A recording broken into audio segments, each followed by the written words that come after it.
All right, my name is Jeff Johnson. How are you all doing? I'm here at the DCFC football game in Hamtramck.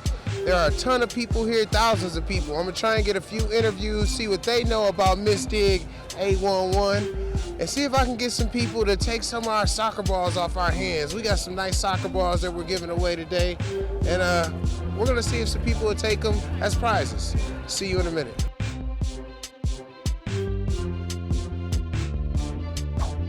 Thank you for watching Miss Dig's What's the 811. Remember, always be smart, be safe, and call Miss Dig 811 before you dig.